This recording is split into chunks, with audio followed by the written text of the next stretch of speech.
Sveiki. Truputį pavėlavau, čia aš pagal skelbimą, suprantat? Man turi... Problemos? Jo, problemytė. Klausykit, draugą pamečiau, žinot?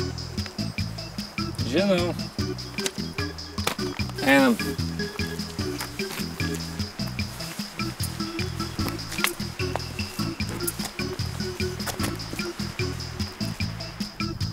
Einam greičiau, suprantat, darbas stoja. Suprantat, pajamos mažėja. Va čia viskas ir vyko. Dingo. Labai doras žmogus buvo, žinokit. Nelieskit metalinių detalių. Supratot? Laidai, kaušas. Eime. Jergutėliu, vakar tik avansą daviau, galėjau duoti anksčiau, Jergutėliu. Bet aš niekaip nesuprantu, kaip jis mirė. Gal jisai save susivažinėjo? Ką? Paskui sudegė ir lipo į kabiną, ne?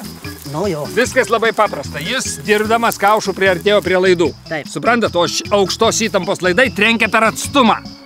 Norėdamas įsigelbėti, jisai čiupo už metalinės rankenos.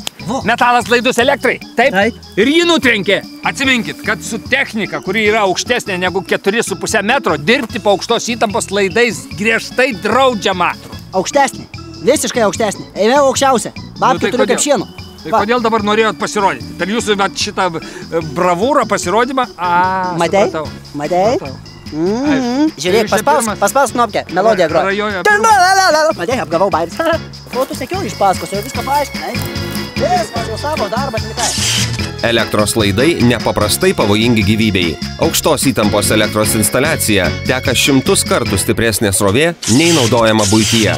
Ji gali nutrenkti net per atstumą, todėl prie aukštos įtampos įrenginių būtina laikytis saugaus elgesio taisyklių. Saugus atstumas nuo aukštos įtampos elektros laidų 2,5 metro. Saugus atstumas nuo nutrūkusio elektros laido 8 metrai. Saugus atstumas nuo elektros laidų žvejojant vandens telkinyje 100 metrų. Leistinas transporto aukštis elektros linijų apsaugos zonose iki 4,5 metro.